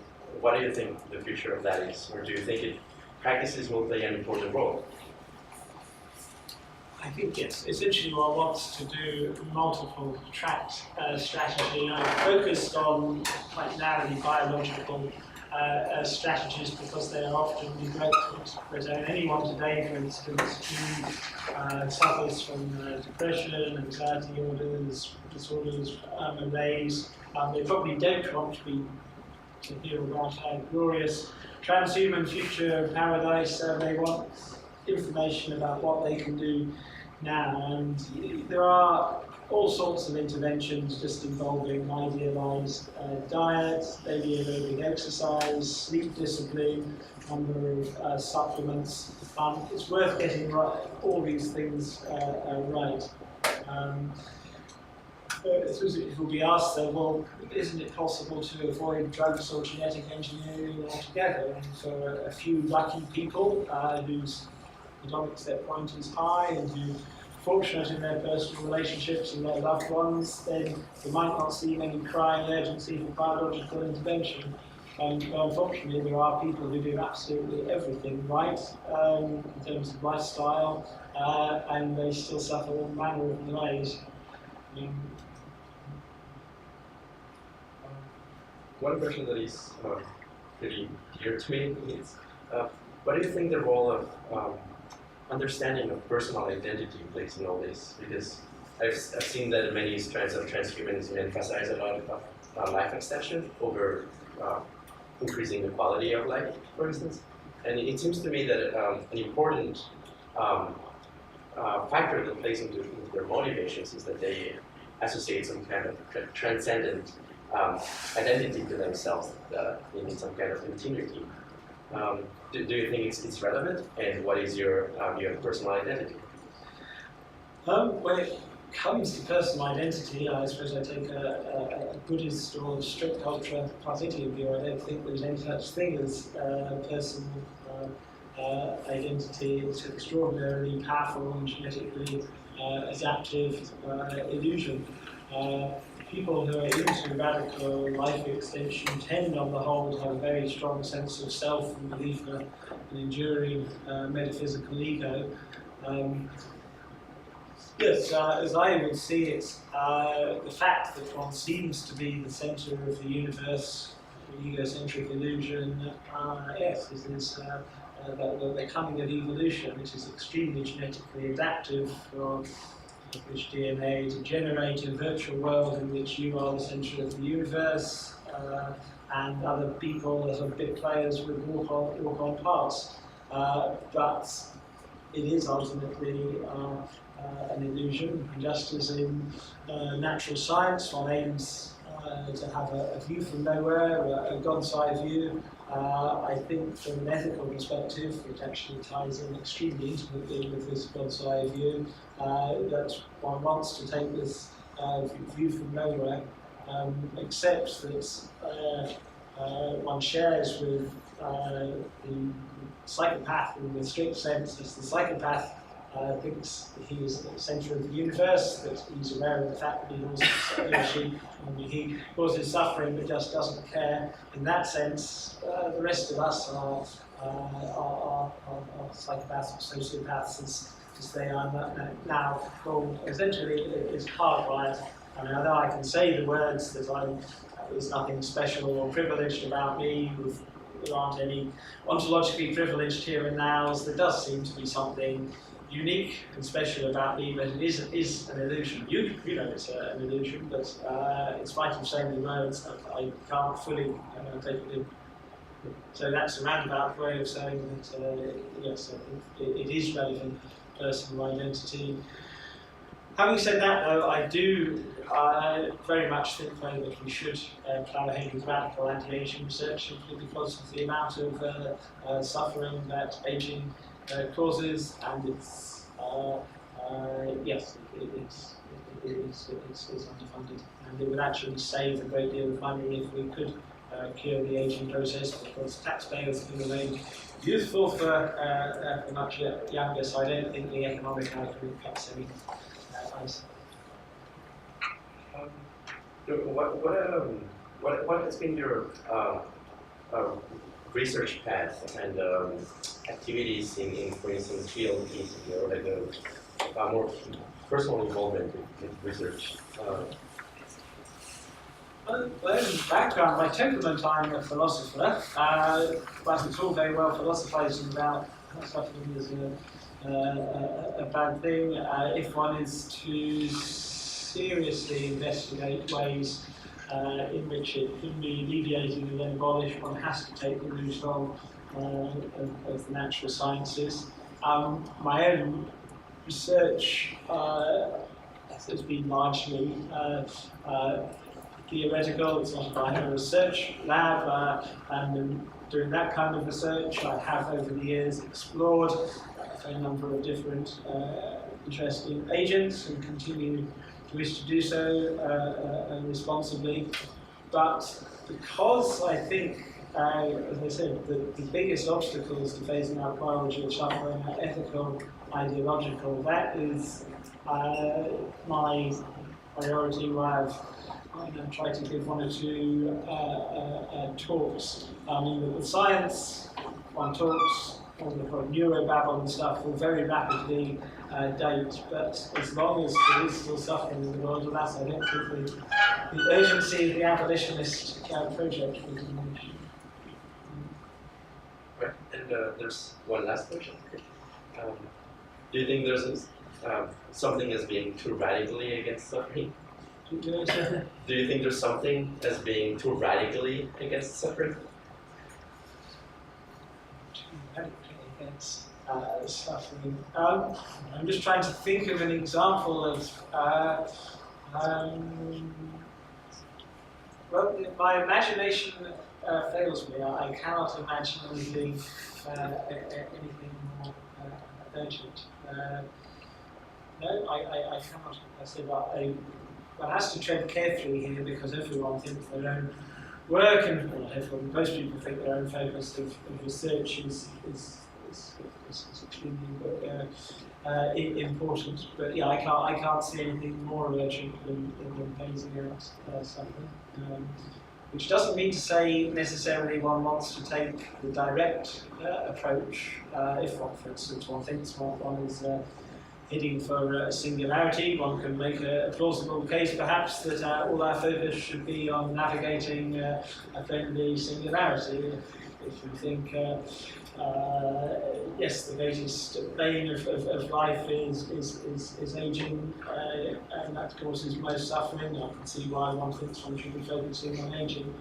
But without sentience, I don't think anything matters at all, and there is a fundamental asymmetry between the happy and the unhappy, in that if someone is already contented, it's not quite clear what the moral urgency is of making them even happier. I'm in favour of it, whereas if someone is suffering, in some sense the satisfactory nature of suffering is self-imposing.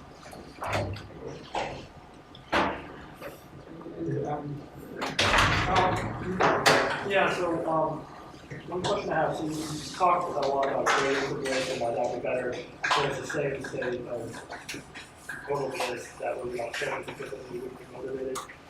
But do you think that through rationality, or especially if we become hyper-intelligent, or for instance through manipulation of dopamine, you could be motivated without changing emotions, and then we always be at but still choose to do something? I know it's like, I often choose to do things when I don't feel an emotional urge to do it, right?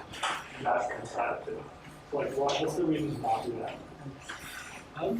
Yeah, so dopamine used to be called the pleasure chemical. It seems that the dopamine and opioid systems are intimately connected and in principle orthogonal. It's possible hypermanic and hypermotivated and driven and extremely productive, and if one is addressing an academic audience, if having their intellect, it's generally good to stress the productivity and achievement, but equally, if you value the contemplative and the blissful, it will be also possible to shut down the desire and striving.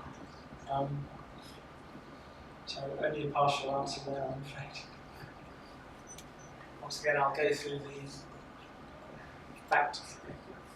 So if you were to encounter a race of alien robots that felt nothing, do you view it as sort of your responsibility to view them with the ability to feel pleasure and use resources towards to make that happen?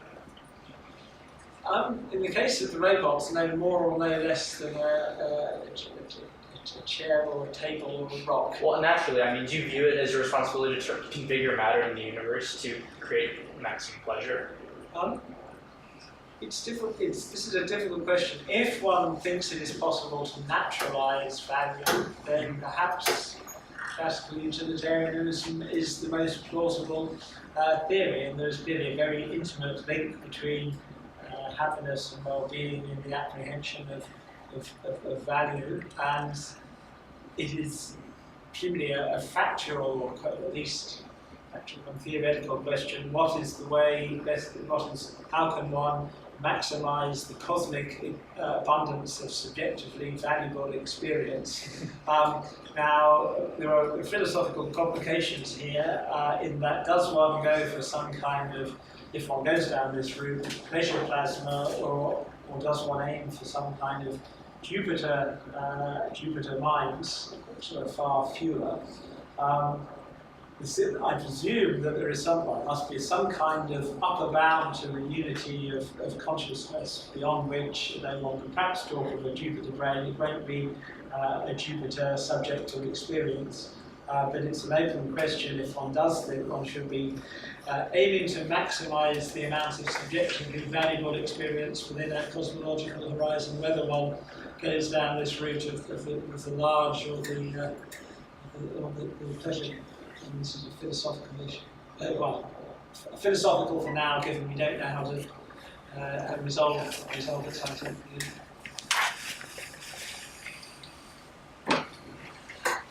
Census? No. What labs are currently working on research that is interesting? It interests me. Yes. It interests me. I think I mentioned Kate Berridge and his team. I suppose, though it's not straightforwardly and directly relevant to the abolitionist project, I most certainly am interested in design of psychopharmacology, work inspired by Sasha Shulgin and his colleagues, in that anyone who profoundly cares about the nature of knowledge and understanding. Yes, we are at this pre-Galilean stage, pre-experimental stage when it comes to understanding the nature of consciousness and mind. There are enormous state spaces of consciousness that have not actually been recruited by natural selection for information signaling purposes, and therefore completely inaccessible to us at present.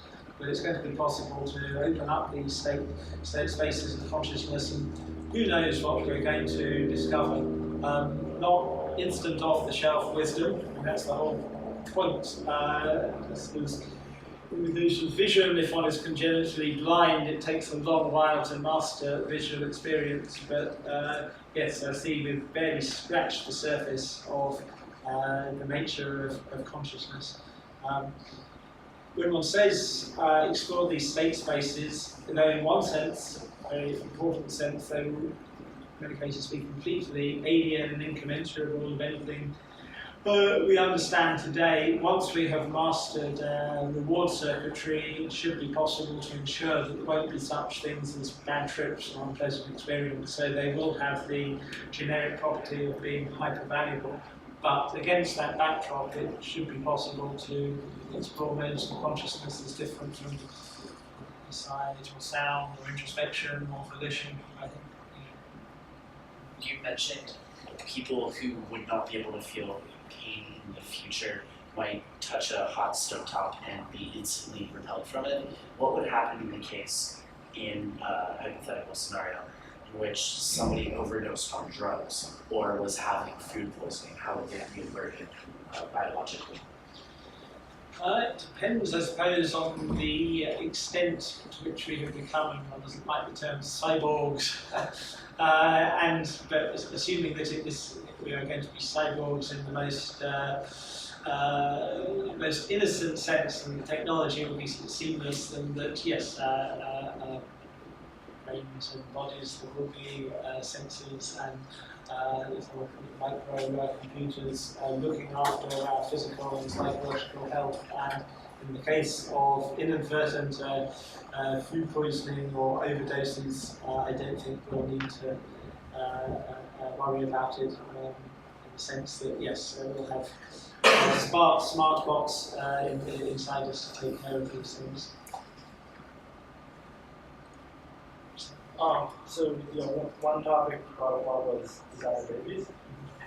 Through gene therapy such as RNA interference, do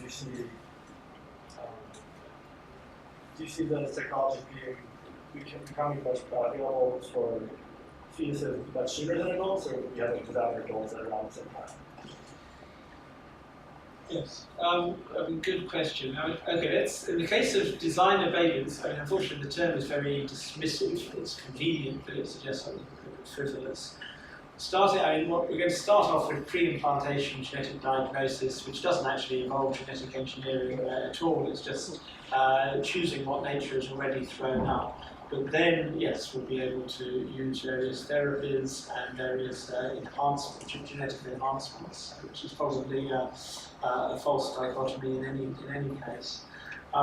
In the case of adults, I think it's highly likely that essentially we, within the next 10, 15 years, essentially go down the route of biohacking our own genomes. That once one has got read out of one's own genome, it really is going to be extraordinarily cheap. It's not as though one is going to need to master the equivalent of machine code, because all kinds of sophisticated, user-friendly gene editing tools, software is going to be available, and one is going to be able to use the resources of artificial intelligence, AI, to, yes, enhance one's own genetic makeup.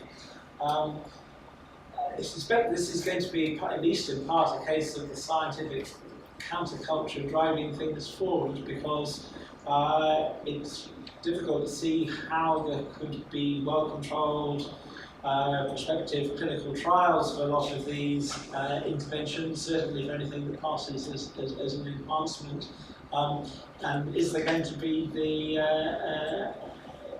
creation of something like the genetic equivalent of the FDA that is set up to regulate this kind of open source genetic engineering?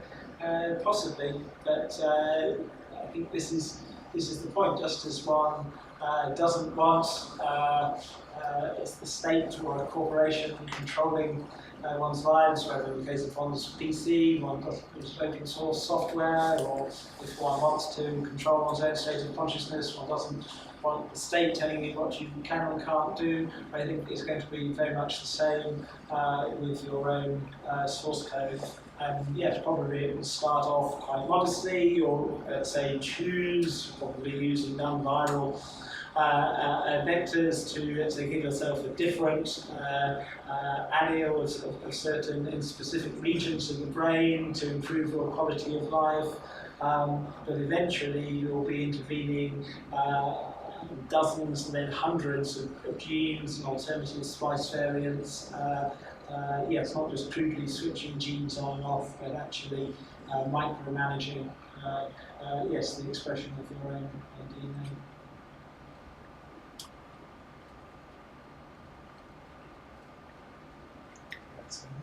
I think that's it. Consensus. Good. At this point, could we all just thank?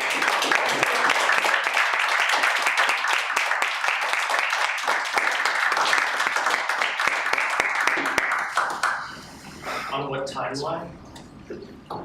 That last part. Presenting the 15 years. I would guess, and it is guesswork, Starting off with the initial the biohackers really will need to be extremely skilled, probably people like some of the people here today. But very, very rapidly, though, as the software becomes available, it will be possible for non-experts to do the same. But will there be accidents and personal tragedies until we actually master our own reward circuitry? Yes, but one of the beauties of actually mastering the reward circuitry is that it will be possible to do experimentation without bad trips and the way that happen to people on certain psychedelics today. If anyone was a URL, I can be contacted online, either on Facebook or Google Plus or any of the email addresses on the different websites. Yes, please exchange emails and keep in contact. Any questions you don't think I adequately tackle, please let me know. And yes, stay in touch.